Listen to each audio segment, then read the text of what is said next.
Hello everyone, I'm Forrest McFreelava, and this is Speedplay Conclave number 16. We left off having just basically completely restructured the Roman Empire. We have a lot of family members in control of a lot of various important places, so we go ahead and mark a lot of them important and plot to kill one of them who is rebellious. We have a new heir, which is very great news, as that means that the Byzantine aristocrats are accepting our dynasty as fairly legitimate, and we will inherit it when we die. So that's pretty great news. More than that, we're going to get a lot of updates from various family members, and apparently we did lose a portion of our territory to some horse lords, but we can't move into it right now. A holy order wants to build a castle in our lands. I go ahead and allow that. Now, there is still one kingdom we might lose, and we do join the Holy War, the Crusade, for Jerusalem. Now, we do manage to kill that one leader who hates us, however, his son inherits and hates us for trying to kill his father. That's a bit unfortunate, not much we can do about it. We start loading our troops up because we did just join the Crusade, and we're going to just spend a moment getting every single one of these armies onto a port so that they can be picked up by the various ships and all brought to a single really just rallying point where we're going to just build our forces up into one or two large armies, sail down to Jerusalem, and get to work. Now, how well this is going to go remains to be seen. It looks as though their armies are doing okay. Apparently, there's an adventurer coming to attack us, so we'll have to deal with that at some point, but probably not for a few years down the line. With that all said and done, though, we are in a pretty good position to just move into this holy war, get everyone important in our family the Crusader trait, which will be very nice. And we wait. It looks like there's a massive Muslim army roving down, and we're just going to take over this siege now that all the armies have gone to go support the rest of Christian forces. Now, the worse the rest of the Christian forces do, the better for us. Sadly, they won that battle, and the reason we want them to do poorly, and very interesting note, we brought our Muslim son along, who is now also a Crusader.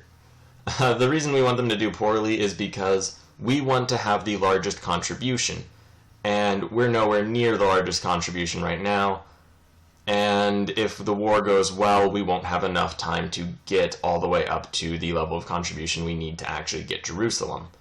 And that's a bit worrying. We do try to take a few provinces and win a few battles, hopefully small ones that won't really influence the course of the war too much, but still large enough to get our influence points up so that we'll actually get the territory. So we are fighting a few small battles, trying to siege a lot of areas. The main goal is to just try to snipe sieges, because they'll win sieges of their own and then come and support our armies since we got there first. There's actually a very interesting comic about that, and that's kind of where I got the idea. At any rate, though, we're moving forward. The crusade is going very, very well, which is kind of worrying. More holy orders want to build castles in our lands, and we allow it. And we do get attacked by a large Muslim army. Luckily, more Crusaders show up. Sadly, that pushes us over the edge, and the crusade is won. And Jerusalem is given to a holy order, which is kind of interesting. We do keep our little exclave, though, which is kind of nice. We'll just park all our armies there and then disband them. And all the mercenaries and other groups will just take back onto the boats and bring somewhere else.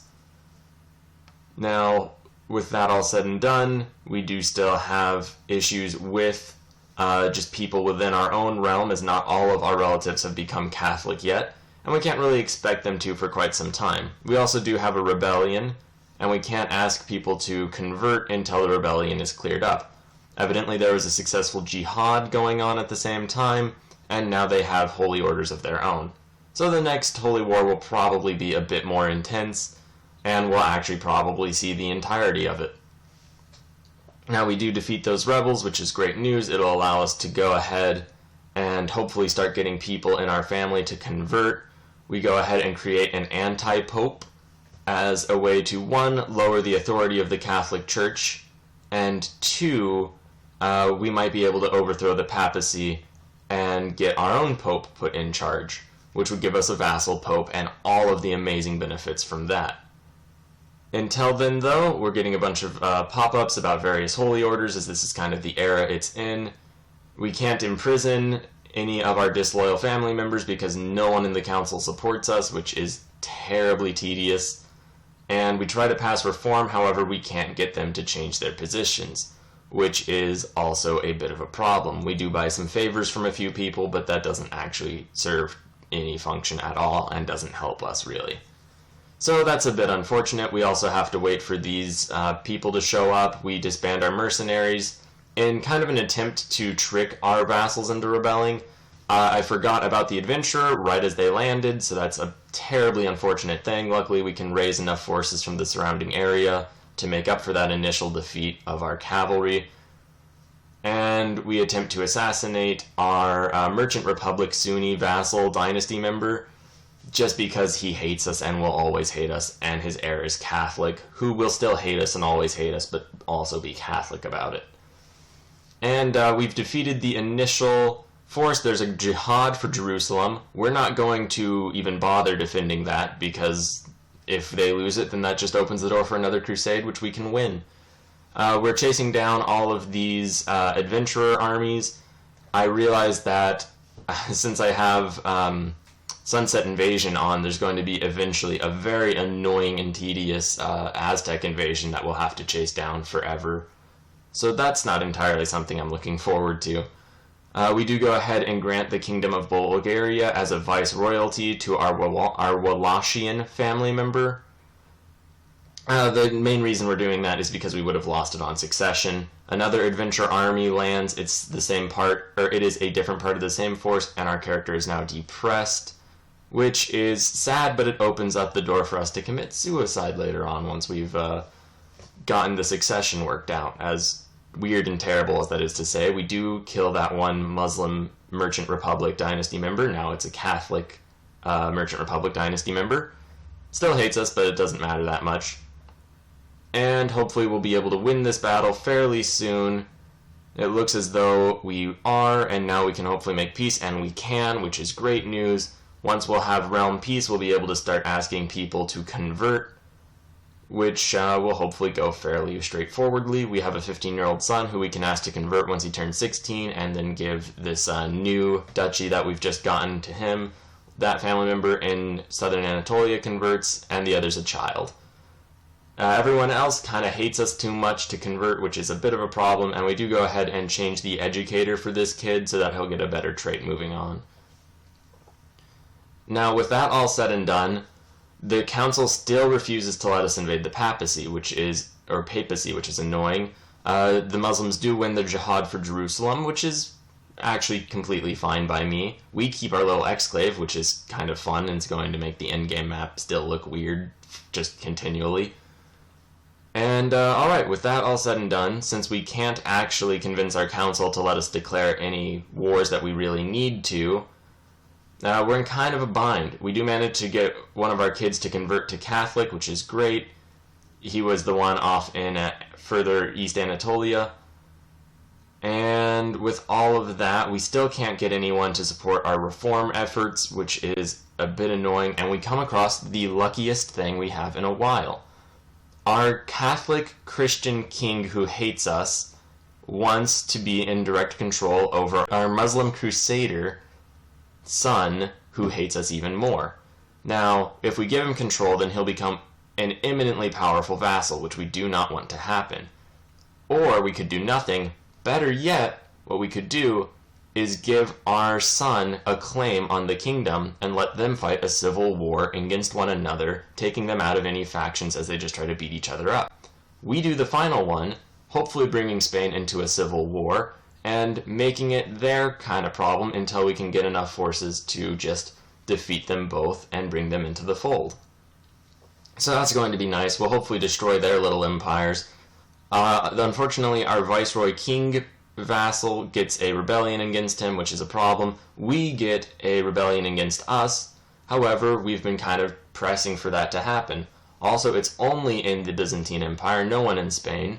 So we raise all of our forces, realize that it's a terrible idea to raise those forces nearby, and raise our distant forces to bring over closer.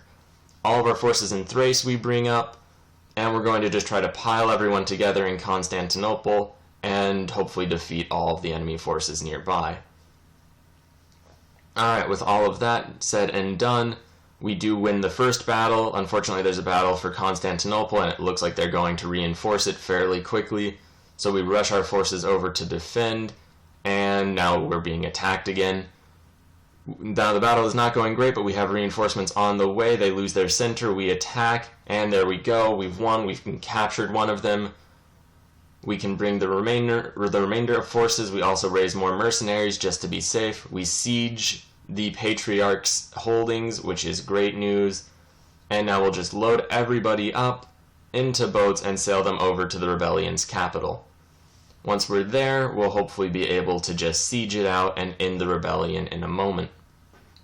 That's the plan at any rate. And it looks like it was a good plan because we managed to win, the rebellion's over, we force one of our family members to convert, and everyone else will just keep in prison because we don't really want anything from them other than for them to just stay viceroys in control of their various bits of land. Since they're in prison, they can't even rebel, so it's all great. A lot of them are asking for better accommodations. We're just going to keep them in the dungeon. And the Valerian guardsman asks us if he can train several of our commanders in exchange for a favor. So we go ahead and make it so he kind of likes us first and accept the offer. He uses that favor to get his way onto the council, which is great because he kicked out our son, who really hates us and has just been terribly obstinate the whole time. Also, our viceroy had made a kingdom for himself, our Spanish Catholic viceroy. We managed to get him to just turn that down, which I'm actually kind of sad about. We can't take anything else from him without being a tyrant. And I was really hoping to just force him into rebellion so we could just redo the entire Spanish region. Luckily, our son is obstinate enough to refuse us, and so now we're at war with him, and we'll just smash his armies up because he has been fighting that civil war that we set up earlier, which is pretty nice, and just kind of works its way into our favor. We also have a large group of mercenaries, retinues, just waiting on his capital, so we siege that whole area. And now I'll just rove around destroying his armies. He gets a massive Andalusian revolt, and we can make the Duchy of Crimea. We go ahead and create that, and then grant it to the person who captured it as a viceroyalty. Because if there's anything our king, or our viceroy king making his own kingdom showed me, it's that we don't want them to create their own power bases. We also support the Blues and lose. That was what that event was. Our kid becomes Catholic. We give him control over that viceroyalty. And back to Spain, where we're winning these battles. I was a little worried that the Andalusians would roll up and attack us. Luckily, they seem to be content just sieging out our son's holdings. He offers us white peace and we turn it down because why not? And with that all said and done, we're going to just rove our forces forward. Hopefully clean up as much as we can. If we can win this all without any of his territories falling to the Andalusians, then we'll probably not even have to deal with them. So we just rush all these sieges, we get to 100%, and there we go. The Andalusian revolt just doesn't even matter anymore. He is in prison. We could revoke all of his titles or force him to convert. I'll probably just sit and think on it. We can just leave him in prison for now, and our successor, if we were to die all of a sudden, would be able to just do all that himself. So we're in a pretty good spot. We've managed to reconquer most of Spain. The council will actually support us taking over the papacy now. So we go ahead and move our forces over to do that. We'll just bring them over to the coast as quickly and easily as we can. And we shuffle around the viceroyalties a little bit. Get our force hopefully back to Rome fairly quickly. And once we are back in Rome, it'll just be a simple matter of declaring the war, marching on the papal state, and taking their, which really just all of their holdings. We also go ahead and get some more money from our temple vassals, just sort of attack the first province, second province as well, or holdings I should be saying, and we fight a battle against papal forces, which luckily goes very well for us. And with the success of that battle, and a few inheritance of minor viceroyalties, we go ahead and just reshuffle those, move our forces back to the capital of the papal state, and then just overwhelm it, enforce demands, and all of a sudden, here we go, we have a vassal pope. Which is pretty great news. A vassal pope is always something amazingly useful. And with that all said and done, we can even declare war on Italy, but we'll focus that for next time. Here you'll see that our usurper leader is now the most score-giving leader of all time in our dynasty. And here is the endgame screen. You'll notice the green of dynastic vassals is spreading. Thank you very much for watching. Please like, share, and subscribe.